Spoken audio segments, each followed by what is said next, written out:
Ce programme est financé par les amis et partenaires du ministère de Joyce Meyer.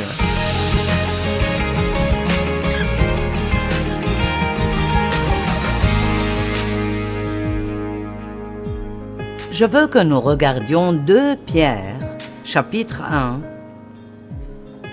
versets 3 à 8. J'ai vraiment senti que c'était ce que j'étais censé enseigner ici. Pas seulement ici pour vous, mais pour beaucoup de gens. Cela sera diffusé à la télévision au bon moment. Je pensais beaucoup récemment à la maîtrise de soi. Et je peux vous dire que chaque jour de notre vie, nous devons dire non à quelque chose que nous aimerions faire. Et oui, à quelque chose que nous préférerions ne pas faire. Amen. Et ça ne s'arrêtera jamais. Ce sera comme ça tous les jours, le reste de votre vie. Mais la discipline et la maîtrise de soi sont en réalité de bons amis que Dieu nous a donnés. La maîtrise de soi est un fruit de l'esprit. Et c'est en fait le dernier sur la liste. La liste commence par l'amour et la joie, la paix, et finit par la maîtrise de soi. Et je pense que c'est intéressant. Je les appelle comme les 2 serres-livres du fruit de l'esprit. Ils proviennent tous de l'amour, mais ils sont maintenus en place par la maîtrise de soi. Vous ne pouvez pas être gentil et vous ne pouvez pas être humble si vous n'avez pas la maîtrise de soi. Et j'entends souvent les gens dire, et peut-être même que vous dites ceci, vous savez, je ne suis pas discipliné. Je ne peux pas simplement me contrôler dans ce domaine. Et ce n'est absolument pas vrai, à 100% pas vrai. Et vous devez arrêter de dire cela. Allez, ne me faites pas tout dire 3 fois.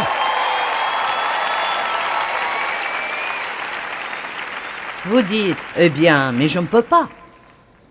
Eh bien, commencez par confesser ce que Dieu dit que vous avez.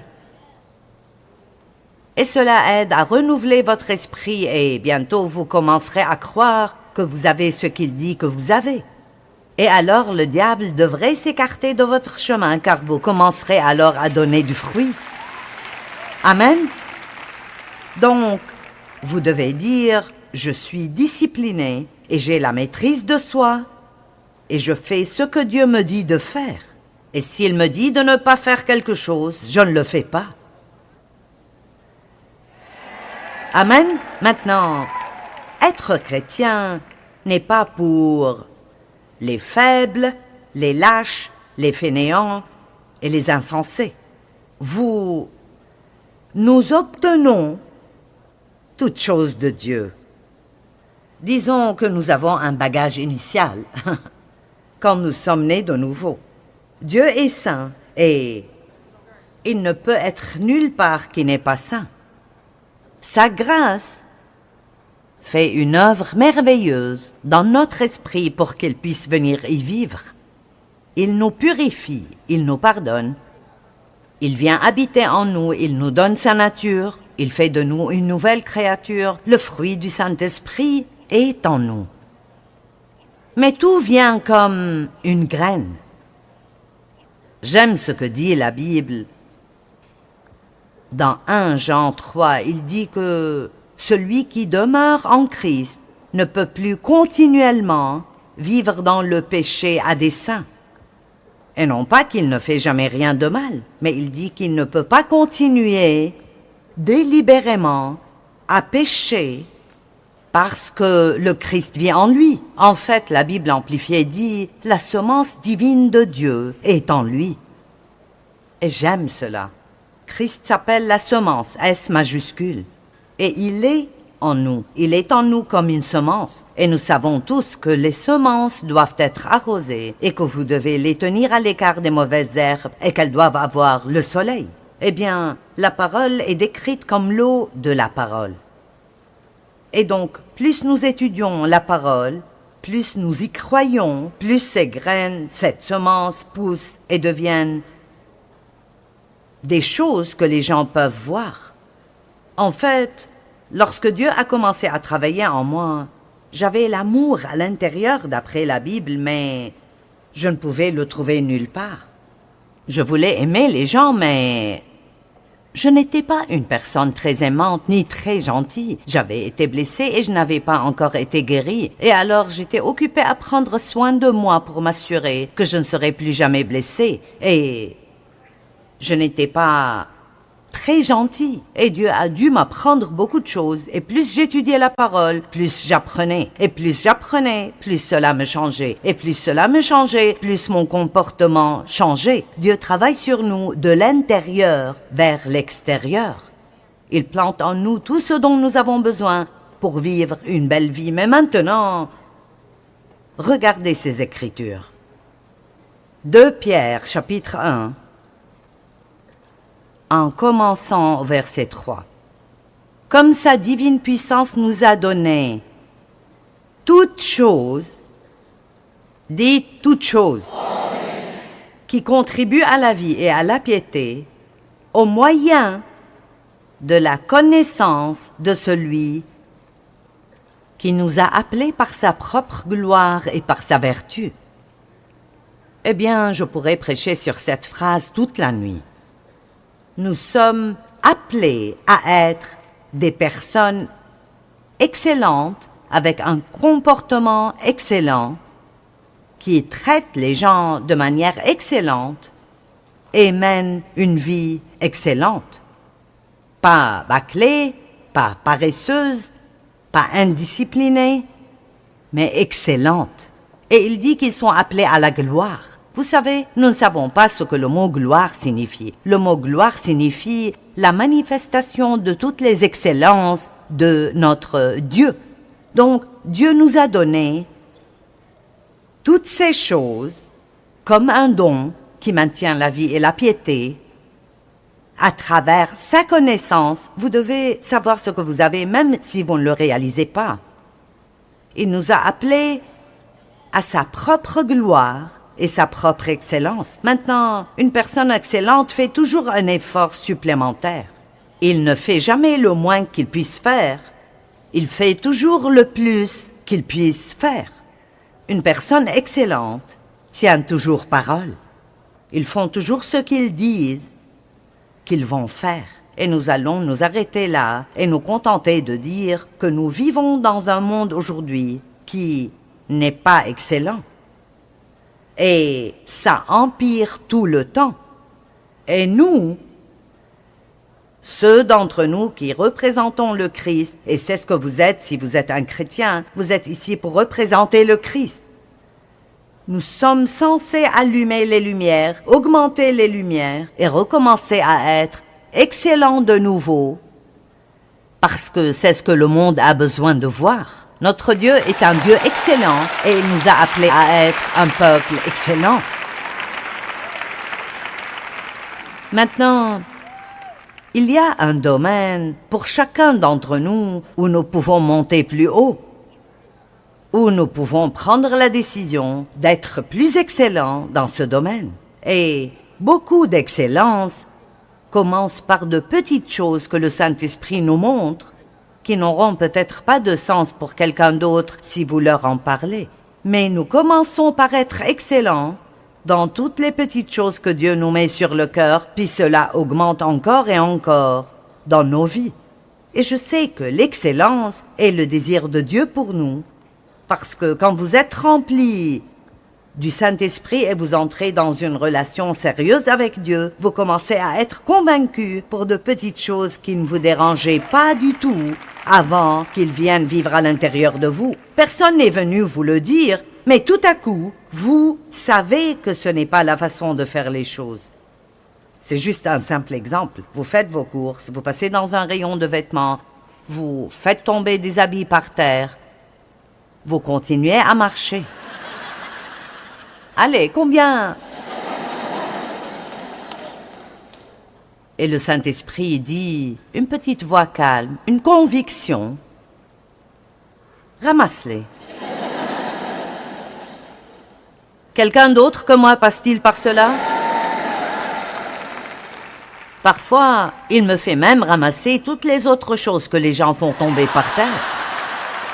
Maintenant, c'est là que ça commence à devenir vraiment aggravant. Je lui ai dit une fois, « Pourquoi devrais-je nettoyer leurs dégâts ?» Il a dit, « Voudrais-tu que quelqu'un nettoie tes dégâts un jour ?» Maintenant, écoutez-moi bien. Très souvent, lorsque Dieu nous invite, nous allons beaucoup utiliser le mot « invite », parce que c'est ainsi que le Saint-Esprit agit. Il nous invite. Il ne crie pas, il ne nous oblige pas, il ne nous menace pas. Il nous invite. Il y a juste un petit... C'est une meilleure façon de faire ça. Chaque fois que nous faisons cela, nous ouvrons la porte à une bénédiction que Dieu veut nous donner au temps convenable. Chaque fois que nous ne le faisons pas, nous manquons quelque chose que Dieu veut faire pour nous. Et nous ne saurons même jamais ce que c'était jusqu'à arriver au paradis. Maintenant, certains d'entre vous peuvent penser « Oh, ce genre de choses ne fait aucune différence. » Mais je peux vous dire que la parole de Dieu est beaucoup plus pratique et bonne pour notre vie quotidienne que ce que nous pensons. N'essayez pas de prendre la Bible pour en faire quelque chose de doctrinal, profond, qui flotte quelque part ici, ou quand vous partez, vous ne savez même pas ce que les gens ont dit. Mon Dieu, c'était profond. Qu'est-ce que tu entends par profond? Eh bien, je n'ai rien compris, alors ça devait être vraiment profond. Eh bien, je vais vous dire une chose dont vous vous souviendrez. Lorsque vous faites tomber quelque chose d'un rayon dans un magasin,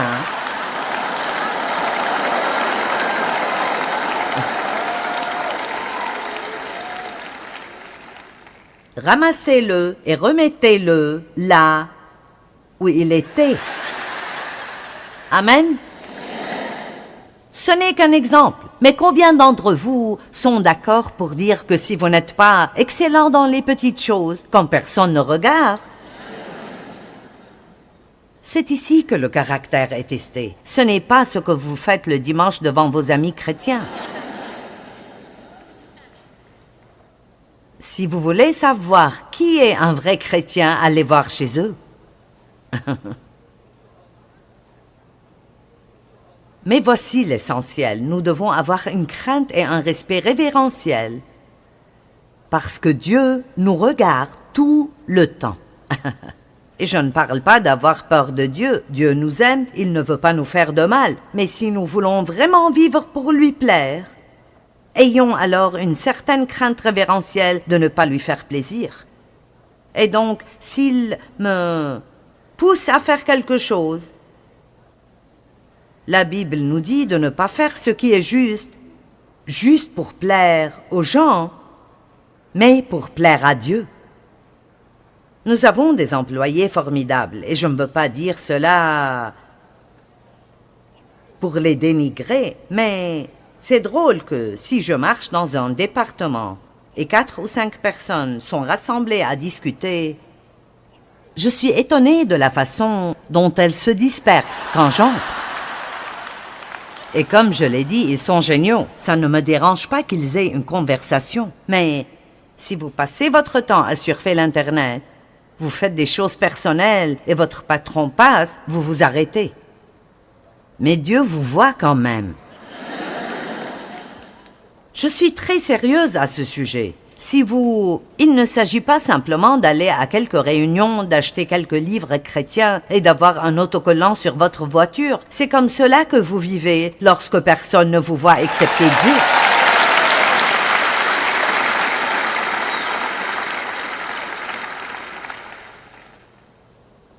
Alors allons-y. Comme sa divine puissance nous a donné tout ce qui contribue à la vie et à la piété, par celui qui nous a appelés par sa propre gloire et par sa vertu, lesquels nous assurent de sa part les plus grandes et les plus précieuses promesses. Il y a plus de 5000 promesses dans la parole de Dieu. Afin que, par ces promesses, vous deveniez vous-même participants de la nature divine, en fuyant la corruption qui existe dans le monde à cause des mauvais désirs. C'est pourquoi, à cause de tout ce que Dieu a fait pour nous et en gratitude pour ce qu'il a fait pour nous, faites tout quoi? Quoi? Les efforts? Qui voudrait faire un effort? Je veux dire, j'ai prié et j'ai demandé à Dieu de faire cela pour moi.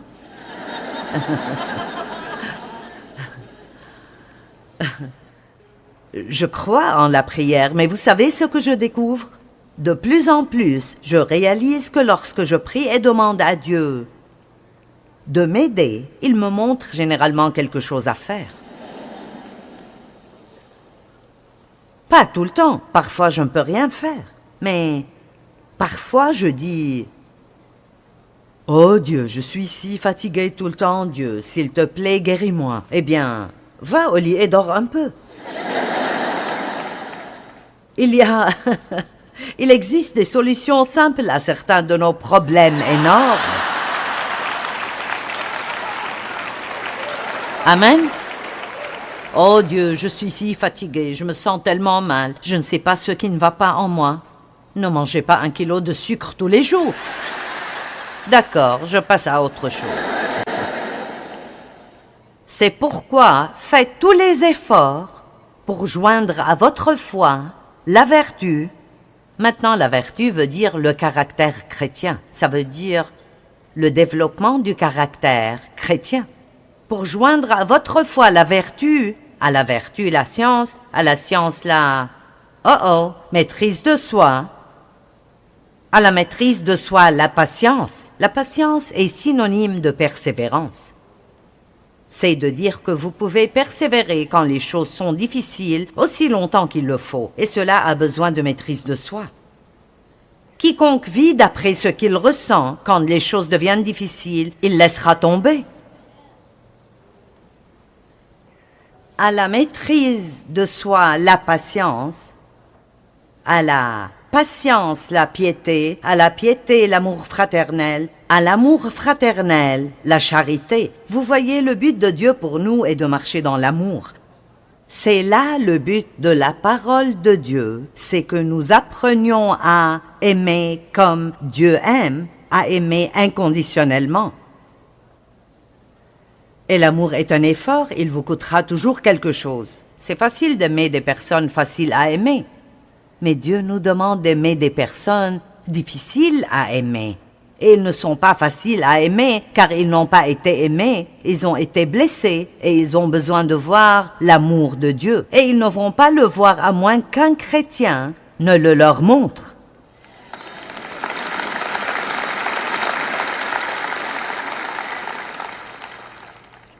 Aucun chrétien ne devrait s'ennuyer parce que vous êtes tous appelés au ministère, peut-être pas derrière une chaire prêchant dans une réunion, mais réellement le monde est votre chair. Et vous pouvez prêcher sans jamais dire un mot. Vous pouvez prêcher avec votre vie. Amen. Allons, chacun d'entre vous, quand vous sortez dans le monde, ce n'est pas à un groupe de prédicateurs de tout faire. Le ministère quintuple a été mis en place pour former les saints afin qu'ils puissent faire le travail du ministère. Vous comprenez? Vous ne devriez pas aller à l'église tous les dimanches juste pour être aidé. Après quelques années, il devrait y avoir une transition et vous devriez y aller parce que vous voulez aider quelqu'un d'autre. Et l'une des raisons pour lesquelles les gens se lassent d'aller à l'église est que je ne sens pas que je suis en train d'être nourri, je ne profite plus de rien. Et c'est parce que ils continuent à y aller. Je veux recevoir ma bénédiction. Eh bien, je ne suis plus béni. Je ne reçois plus rien. Peut-être qu'il ne vous reste plus rien à recevoir. Peut-être que vous devriez commencer à donner quelque chose. Peut-être que vous devriez aller à l'église le dimanche en priant « Mon Dieu, montre-moi aujourd'hui quelqu'un que je pourrais aider. »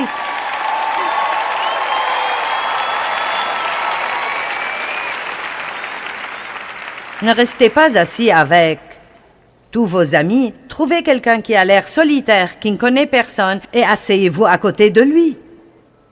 Faites un petit effort. Oh oh, voici encore ce mot, effort.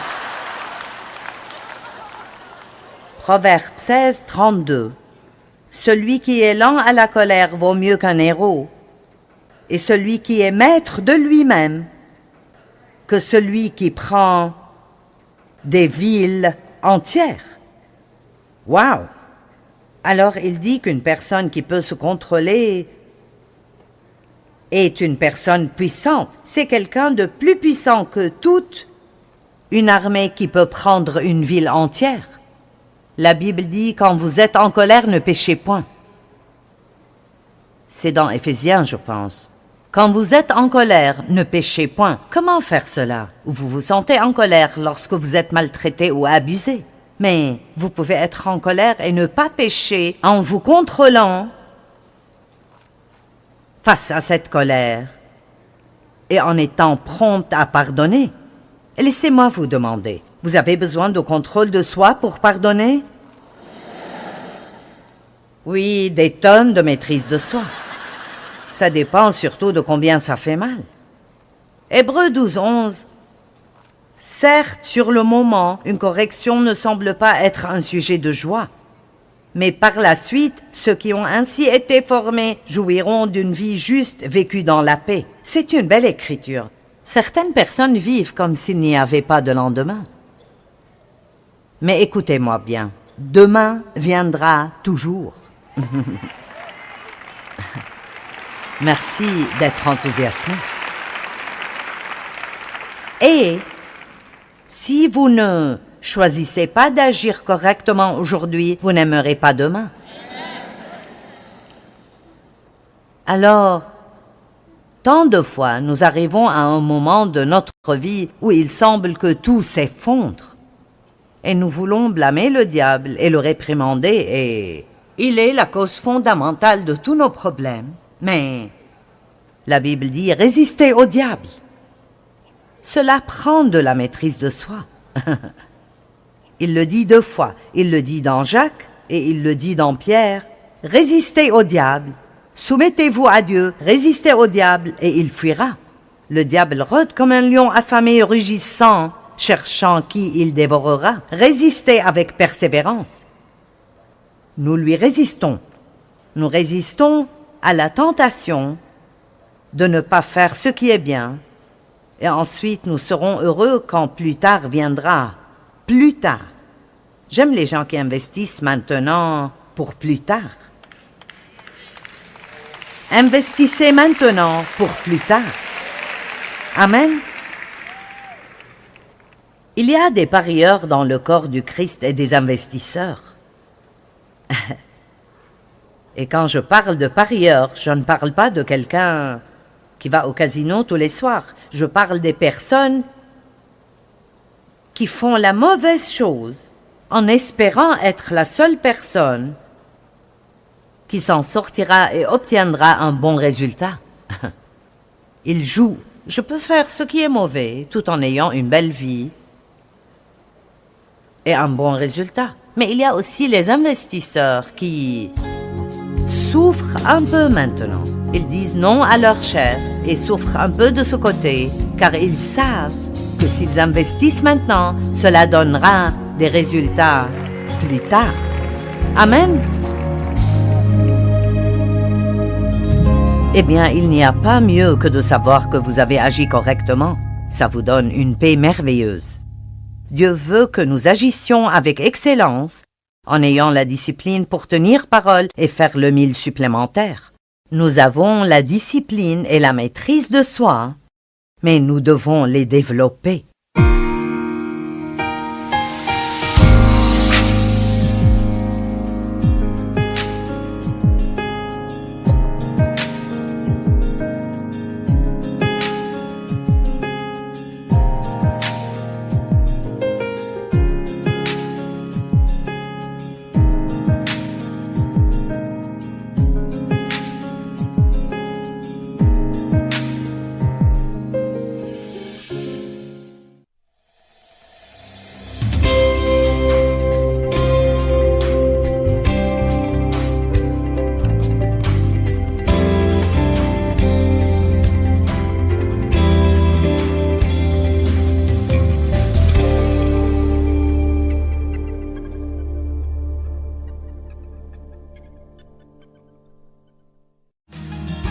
programme est financé par les amis et partenaires du ministère de Joyce Meyer.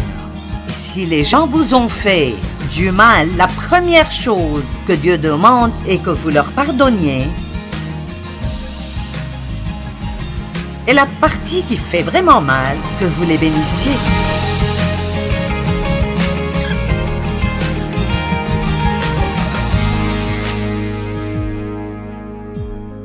Il nous faut combattre pour un nouveau commencement et pour pouvoir faire ça, vous devez être prêt à abandonner ce qui est dans le passé. Combien d'entre vous avez quelque chose dans la vie dans lequel vous avez investi beaucoup de vous-même et ça n'a pas marché?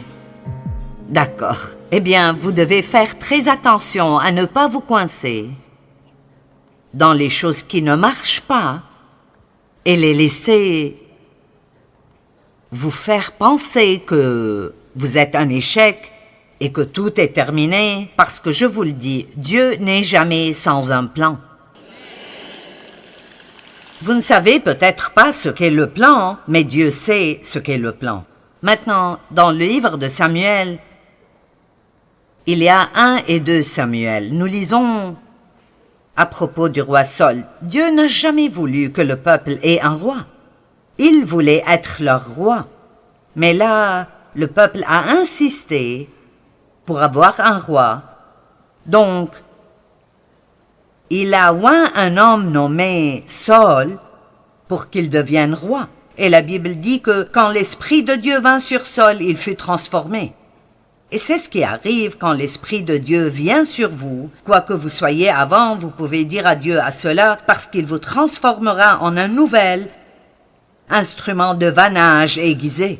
Réalisez-vous que nous avons des changeurs de monde présents dans cette salle aujourd'hui?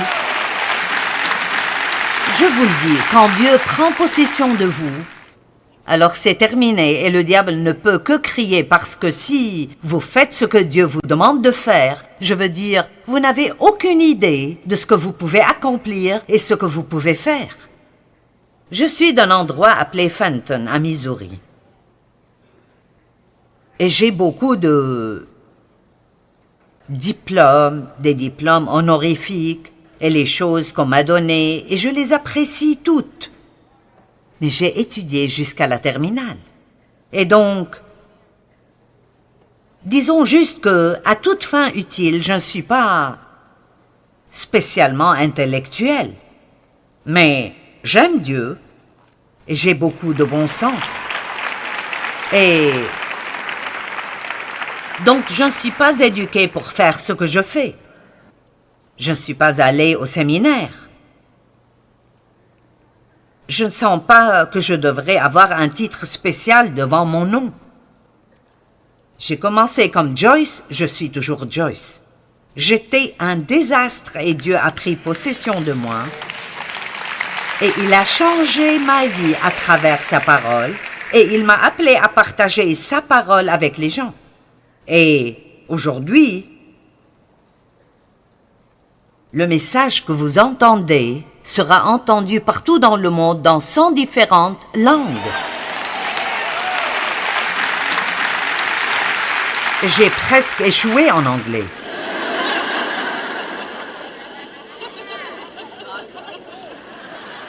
Je me moquais de si c'était un nom ou un pronom ou un verbe, je voulais juste parler.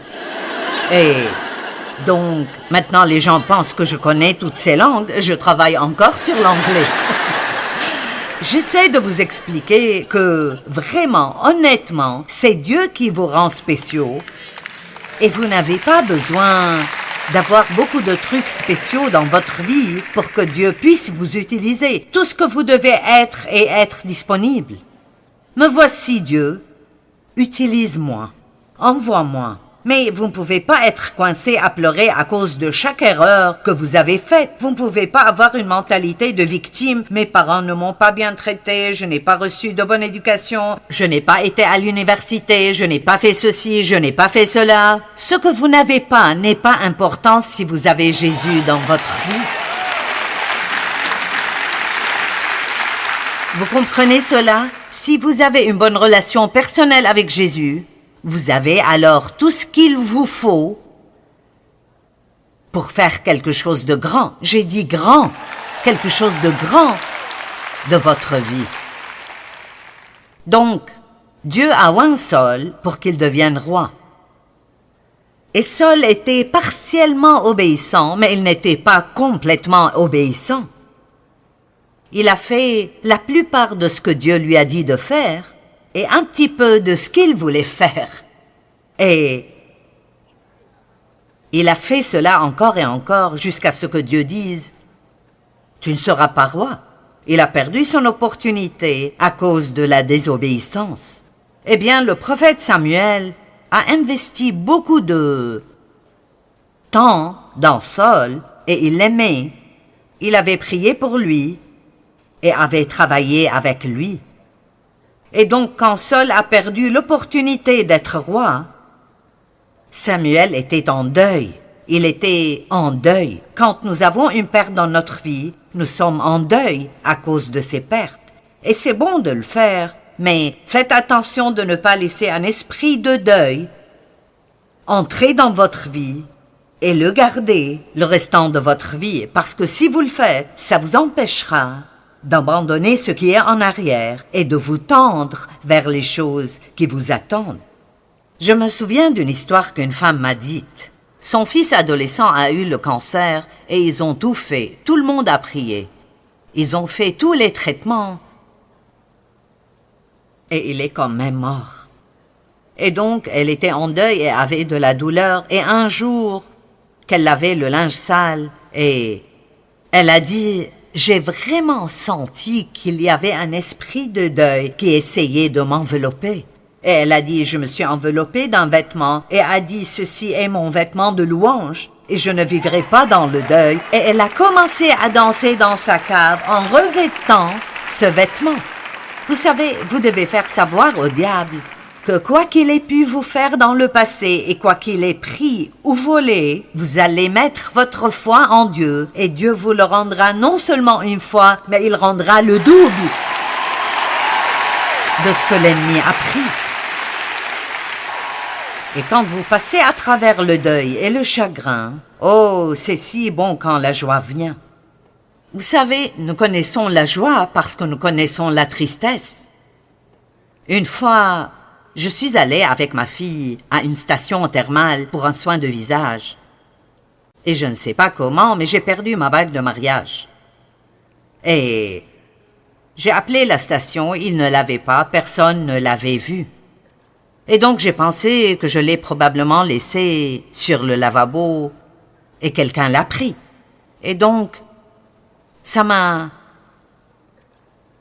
vraiment peiné de l'avoir perdue. Elle valait beaucoup pour moi. Et donc, il y avait une période de chagrin. Et donc, j'ai finalement dit, « Seigneur, c'est juste une chose. Et je pourrais vivre sans cette chose. » Et donc, j'ai continué ma journée et 2 ou 3 mois sont passés. Et ma fille qui était avec moi m'a appelé un jour et elle a dit « Devine ce que j'ai trouvé ?» J'ai dit « Quoi ?»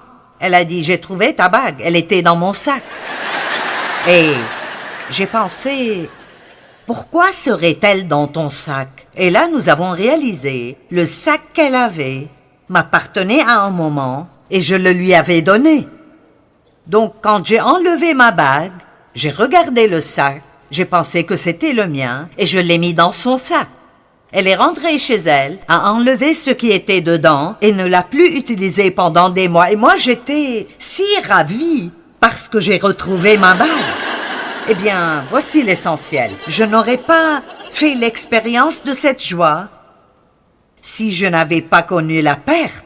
Et je veux que vous compreniez ceci et que vous le croyiez. Certains d'entre vous ont eu des pertes horribles dans votre vie. Vous avez enduré des tragédies, des injustices. Des choses sont arrivées avec vous qui ne sont pas justes. Et ça a été difficile. Mais oh, vous savez où je veux en venir? Oh, je vous le dis, si vous n'avez pas une attitude amère et vous ne prenez pas la mentalité de victime, et vous marchez dans l'amour pour Dieu, et vous lui obéissez, et vous continuez d'essayer d'aider les gens, oh, votre récompense viendra, et vous serez remplis de joie. Donc, ne regardez pas ce que vous avez perdu, regardez ce qui peut arriver dans votre avenir. Marthe a dit à Jésus, son frère Lazare est mort, et elle a dit, Jésus, Lazare est mort. Si tu avais été là, il ne serait pas mort. Et Jésus a dit, il sera ressuscité. Marthe, regardez ce qui est arrivé. Jésus, regardez ce qui pourrait arriver. Allez-vous continuer à regarder ce qui est arrivé ou voulez-vous être dans l'anticipation de ce que Dieu fera dans votre vie? Mais, écoutez bien ou ça ne marchera pas. Vous ne pouvez pas avoir une mauvaise attitude et aussi avoir la grande vie que Dieu veut vous donner.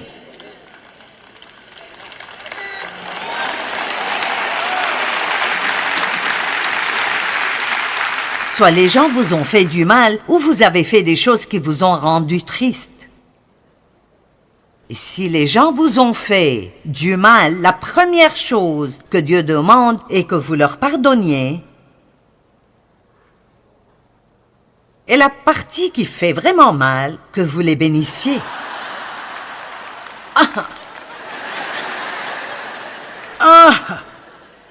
Mon Dieu! Lisons-le, Luc 6, en commençant au verset 27. Mais je vous dis, à vous qui m'écoutez, aimez vos ennemis, faites du bien à ceux qui vous haïssent. Je n'invente pas ça, c'est comme... Vous dites, tu plaisantes, Dieu. Bénissez ceux qui vous maudissent. Priez pour ceux qui vous maltraitent. Si quelqu'un te frappe sur une joue, présente-lui aussi l'autre. Si quelqu'un prend ton manteau, donne-lui aussi ta tunique. Donne à quiconque te demande et ne réclame pas ton bien à celui qui s'en empare. D'accord. Ce que vous voulez que les hommes fassent pour vous, faites-le de même pour eux. Mon Dieu, et si tout le monde vivait comme ceci? Traitez les autres comme vous voulez qu'ils vous traitent. Je vais lire ceci parce que nous avons besoin de l'entendre. Si vous aimez ceux qui vous aiment, quel gré vous en saura-t-on? Les pécheurs aussi aiment ceux qui les aiment. Si vous faites du bien à ceux qui vous font du bien, quel gré vous en saura-t-on? Les pécheurs aussi agissent de même. Et si vous prêtez à ceux de qui vous espérez recevoir, quel gré vous en saura-t-on? Les pécheurs aussi prêtent aux pécheurs afin de recevoir l'appareil. Mais aimez vos ennemis et faites du bien et prêtez sans vous attendre qu'ils vous rendent l'appareil.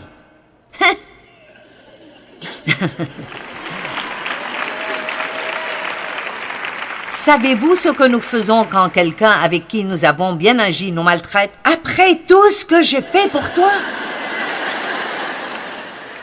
Mais si je lis ça bien, il dit non. Ne faites pas de choses pour les gens en vous attendant à ce qu'ils vous rendent l'appareil. Vous le faites pour Dieu et vous vous attendez à ce que votre récompense vienne de Dieu. Vous ne serez peut-être pas récompensé par la personne en question.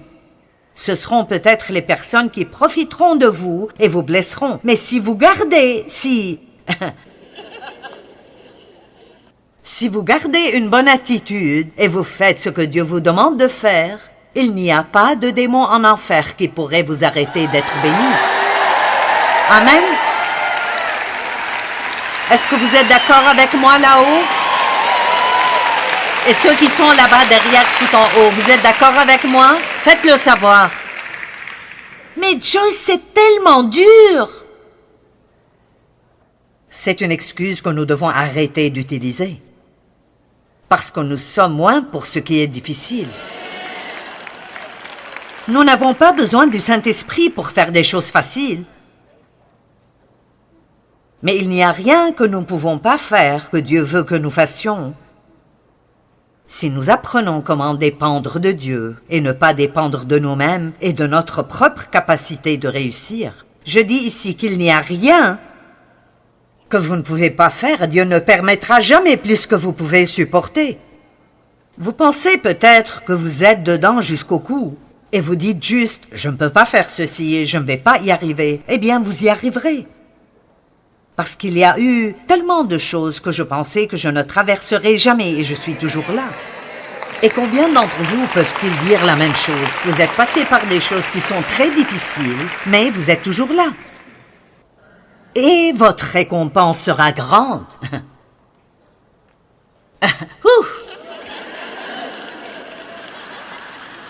Toutes ces choses que j'ai lues, il dit, si vous les faites, votre récompense...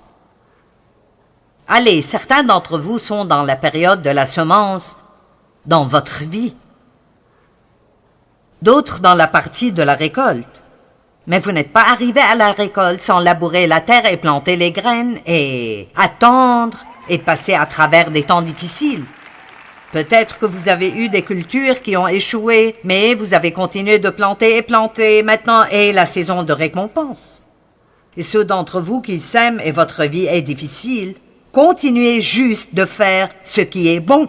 Saul serait resté roi s'il avait continué de faire ce que Dieu lui a demandé de faire. Mais non, il a gardé sa propre volonté là-dedans.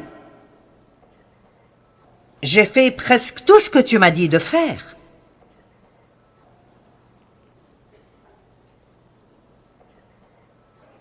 Votre récompense sera grande et vous serez fils du Dieu très haut. Pourquoi faire ceci? Car il est bon pour les ingrats et pour les méchants. Soyez donc miséricordieux comme votre Père est miséricordieux. Je vais vous raconter cette histoire aussi rapidement que possible, bien que vous l'avez probablement entendue. Mon père a abusé de moi sexuellement et ma mère le savait, mais elle avait trop peur de mon père. J'ai parlé à d'autres proches, mais personne ne voulait être impliqué. Vous savez, en ce temps-là, personne ne parlait de ces choses. Le père d'une fille lui ferait quelque chose comme ça? Nous n'en parlions pas du tout. Et c'était l'une des raisons pour lesquelles ma mère n'a jamais rien fait. Elle a dit que je ne pouvais pas faire face au scandale. C'était plus difficile pour moi de dépasser le fait que ma mère ne m'avait pas protégée que de dépasser ce que mon père m'avait fait. Et c'est toujours... Je ne peux pas comprendre cela. Comment est-ce possible? Mais Dieu m'a donné la grâce de pouvoir leur pardonner à tous les deux. Et l'une des choses qui m'ont tellement aidé était quand il m'a dit « Les personnes blessées blessent les gens ». Donc, mon père n'a pas bien été élevé non plus, et il y avait de l'inceste avant dans sa famille, et la liste continue. Quand je me suis éloignée d'eux, j'ai préféré rester aussi loin que possible et les voir seulement quand je devais le faire. Je leur ai pardonné officiellement. Vous comprenez? En tant que chrétienne, je leur ai pardonné. Nous prions notre prière officielle du pardon. Mais je ne voulais rien avoir avec eux. Je ne voulais pas être avec eux. Et donc, comme ils devenaient plus âgés et avaient besoin de plus d'aide, un matin, je priais. J'ai demandé à Dieu, « Quelle est ta volonté pour ma vie ?» Faites très attention quand vous priez cela.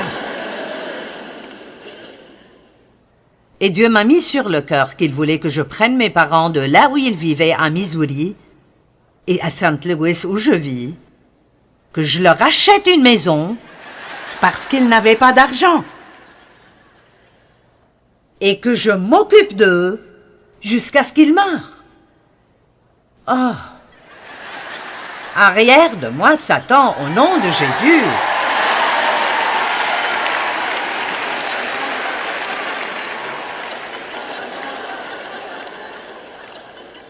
Certains de vous essayent de chasser le diable et ce n'est pas le diable. Quand c'est dur, ça ne veut pas dire que c'est le diable. De toute façon, c'est une longue histoire. Et je la raconte souvent, mais c'est juste un très bon exemple. Je ne sais pas comment, mais Dieu m'a donné la grâce de faire ce qu'il m'a demandé de faire. Et je peux vous dire que je pense que quand on parle de puissance contre le diable et puissance avec Dieu, je pense que c'est probablement la plus grande chose que Dieu m'ait donné la capacité de faire. Quand vous pouvez trouver la grâce de Dieu pour aimer quelqu'un qui vous a fait cela, et pour dépenser votre argent sur eux et prendre soin d'eux, et le faire pendant longtemps, là, ça prend beaucoup de Dieu. Si vous faites ce que Dieu vous dit de faire, votre récompense sera tellement grande. J'essaie de faire que certaines personnes prennent cette décision aujourd'hui.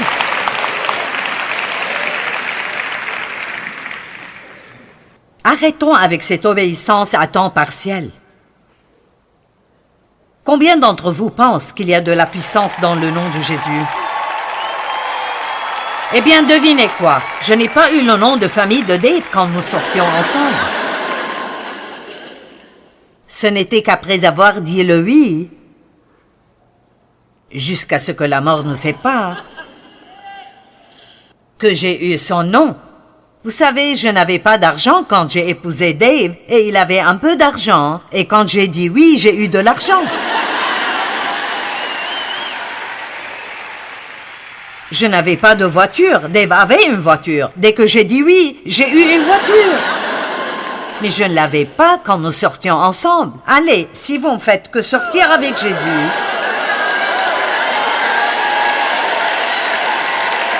allez.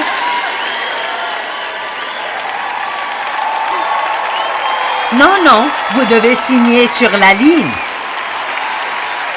Oui. Et je ne sais même pas ce pourquoi je dis oui. Mais Dieu, la réponse est oui. Pourquoi?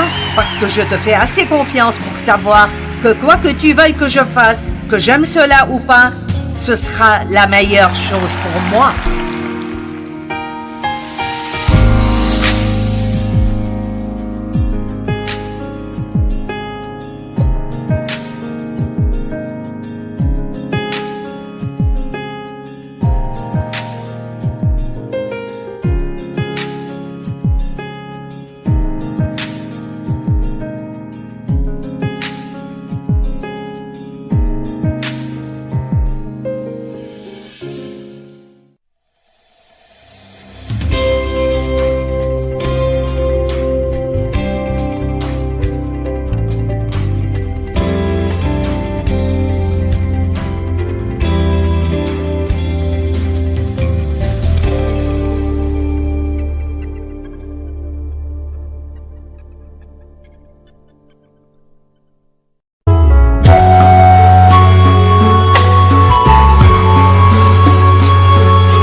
khắp phương trời vẫn nhớ tới quê hương.